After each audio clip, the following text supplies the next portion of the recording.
Wherever you go, whatever you do, throw a little at it. Omax, Vest and Briefs.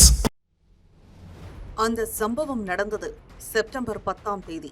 அன்றைய தினம் அமெரிக்காவின் Utah மாகாணத்தில் உள்ள உட்டா பல்கலைக்கழகத்தில் ஆயிரக்கணக்கான மக்கள் திரண்டிருந்தனர். அவர்களுக்கு மத்தியில் சார்லி கிர்க் உரையாற்றிக் கொண்டிருந்தார்.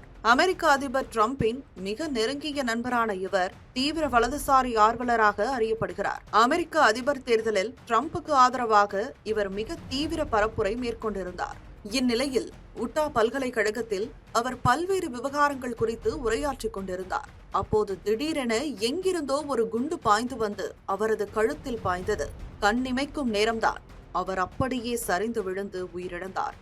என்ன நடக்கிறது, யார் தாக்குதல் நடத்தினார்கள், எங்கிருந்து அந்த குண்டு பாய்ந்து வந்தது யாருக்கும் தெரியவில்லை.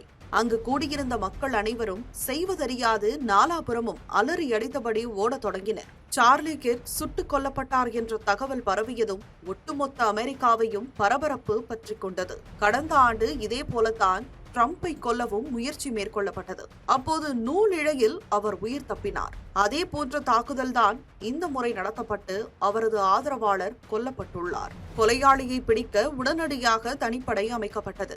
கொலை குறித்த வீடியோக்களை ஆய்வு செய்த போது மெரூன் நிற டி-ஷர்ட் அணிந்த இளைஞர் ஒருவரின் நடவடிக்கை போலீசாருக்கு சந்தேகத்தை ஏற்படுத்தியது. அந்த இளைஞரின் பெயர் டெய்லர் ராபின்சன். அவருக்கு வெறும் 22 வயதுதான்.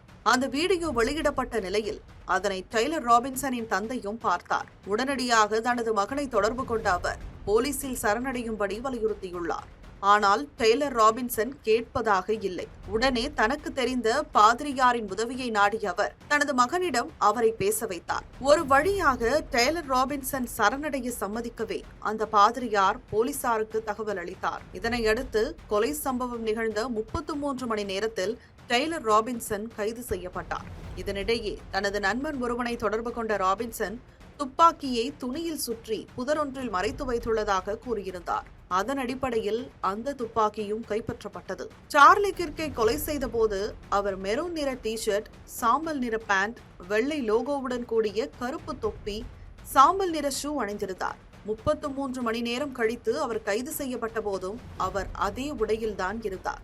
அவரிடம் தொடர்ந்து தீவிர விசாரணை நடத்தப்பட்டு வருகிறது. சார்லி கிர்க்கை அவர் கொலை செய்ய காரணம் என்ன, அவருக்கு பின்னால் வேறு யாரேனும் உள்ளார்களா என்பது குறித்த கேள்விகளுக்கான விடை முழுமையான விசாரணைக்கு பிறகுதான் தெரிய வரும்.